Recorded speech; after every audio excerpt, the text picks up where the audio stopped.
কলকাতাতেই জগন্নাথ ধাম। হ্যাঁ হ্যাঁ, ঠিকই শুনছো। এবার দীঘাপুরি যেতে হবে না, তোমরা কলকাতাতেই পেয়ে যাবে সুন্দর একটা জগন্নাথ ধাম। তো চলো কোথায় সেটা তোমার সাথে শেয়ার করা যাক।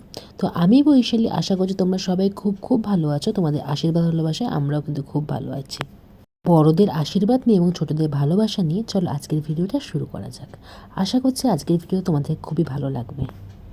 এটা হচ্ছে হনুমান মন্দির। তো দমদমের হনুমান মন্দির বেশ অনেকেই চেনো। তো এর পাশে একটা গলি চলে যাচ্ছে, তো সেখান দিয়ে আমাদের চলে যেতে হবে জগন্নাথ ধামের উদ্দেশ্যে। এই হনুমান মন্দিরের পাশ থেকে 7 থেকে 10 মিনিট লাগবে, তোমরা কিন্তু জগন্নাথ ধামের এই মন্দিরে পৌঁছে যাবে। তাছাড়াও কিন্তু সেখান থেকে কিন্তু টোটো পাবে, প্রতিজন 10 টাকা দিয়ে এখানে কিন্তু এই মন্দিরে কিন্তু তোমরা চলে আসবে। জগন্নাথ মন্দির বললেই সবাই চেনে। এই লিস্টের মাধ্যমে কিন্তু তোমরা সব কিছু জানতে পারবে, কখন খোলা হয়, কখন মঙ্গল আরতি হয়, কখন বিকেলবেলা আরতি হয়, কখন মন্দির বন্ধ হয়, কটা থেকে কটা অবধি মন্দির খোলা থাকে। তাছাড়া বিশেষ যে অনুষ্ঠানগুলো তোমরা যদি এখানে চাও আয়োজন করতে পারো, কন্ট্যাক্ট নাম্বার, তো এই লিস্টে তোমরা সব কিছু কিন্তু পেয়ে যাচ্ছ।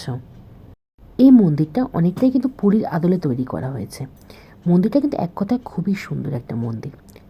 পুরীর মন্দিরে যেমন প্রত্যেক দিন ধ্বজা পরিবর্তন করা হয়, এই মন্দিরেও কিন্তু ধ্বজা পরিবর্তন করা হয় প্রত্যেক পূর্ণিমাতে। তোমরা যদি পূর্ণিমাতে আসো, সেই ধ্বজা পরিবর্তনের যে অংশ মানে সুন্দর মুহূর্ত, তোমরা কিন্তু সেই মুহূর্তে সাক্ষী হতে পারবে। আমরা তো পূর্ণিমায় যাইনি, তাই জন্য আমরা কিন্তু সেই সাক্ষী হতে পারিনি, কিন্তু মন্দিরটা আমার এক কথায় খুবই সুন্দর লেগেছে। তো মন্দিরে ঢুকেই তোমরা এই জলের জায়গাটা পাবে, যেখানে তোমরা পা ধুয়ে তারপর তোমাকে মন্দিরে প্রবেশ করতে হবে। তো মন্দিরে প্রবেশ করার পর এই সুন্দর মূর্তি দেখলে তোমাদের মন তো ভরেই যাবে। সেই সুন্দর জগন্নাথ বলরাম সুভদ্রার মূর্তি। তাছাড়া মন্দিরটা কিন্তু খুবই সুন্দর, দেখতেই পাচ্ছ খুবই সুন্দর দেখতে মন্দিরটা। তো মন্দিরটাতে নিশ্চয়ই তোমরা বুঝতে পারলে কোন জায়গায়। তো তোমরা চাইলে একবার এই মন্দিরটা দর্শন করে আসতে পারো। আমি গ্যারেন্টি দিচ্ছি, তোমাদের 100% গ্যারেন্টি যে তোমাদের এই মন্দিরটা খুবই ভালো লাগবে। তো মন্দিরটা আমি এক্সপেক্ট করেছিলাম বেশ অনেকটাই ভিড় হবে, কিন্তু মন্দিরটা তেমন ভিড় হয়নি। তো মন্দিরটার সাইডটা মানে যেখানে আমরা ধূপ জ্বাললাম, তো সেই জায়গাটাও খুবই সুন্দর ছিল। আর পাশ থেকে যখন ভগবানকে মানে আমাদের প্রভুকে দেখা যাচ্ছিল, সেখান থেকেও বেশ ভালো লাগছিলো। আমি যখন গেছিলাম তখন খালিই ছিল। তো আমি যাওয়ার পরেই দেখতে পেয়েছিলাম একজন এলো। তো দেখি তোমরা কারা কারা চিনতে পারো, কারা কারা চিনতে পারো আমাকে কিন্তু কমেন্ট করে জানিয়ে যে তোমরা এনাকে চিনতে পারছো কি পারছো না। তো যাই হোক, মেন কথায় ফেরা যাক। তো দেখতেই পাচ্ছ মন্দিরটা হচ্ছে, আমি তোমাদের পুরোটাই তুলে ধরেছি। মন্দিরটা খুবই ফাঁকা ছিল, শুধুমাত্র আমরাই গিয়েছিলাম আর 1-2 জন শুধু ভক্ত আসছিল। তো তোমরা সময় করে কলকাতায় এই সুন্দর ছোট্ট এই জগন্নাথ মন্দিরটা একবার দর্শন করে এসো। আশা করছি তোমাদেরও বেশ বেশ ভালো লাগবে।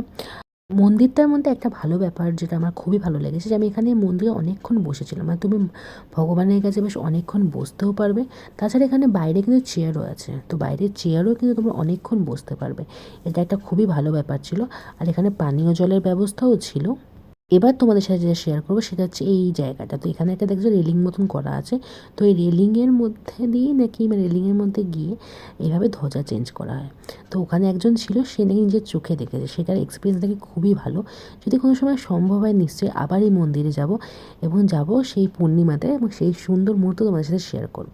তো এই জগন্নাথ মন্দিরের পাশে এই সুন্দর জগন্নাথ ঘাটটাও কিন্তু তোমরা দেখতে পাবে। তো আজকের মতো এটুকু। আশা করছি আমার এই ভিডিও তোমাদের ভালো লেগেছে। তো এই সুন্দর জগন্নাথ মন্দিরটা যাও, গিয়ে দর্শন করে এসো। আমি গ্যারেন্টি যে তোমাদের বেশ ভালো লাগবে। তো চলো আবার দেখা হবে নেক্সট কোনো অজানা জায়গা নিয়ে, মানে অজানা কোনো সুন্দর জায়গা তোমাদের সাথে শেয়ার করব। তো আজকের মতো টাটা, বাই বাই। আবার দেখা হবে নেক্সট ভিডিওতে। রাধে রাধে।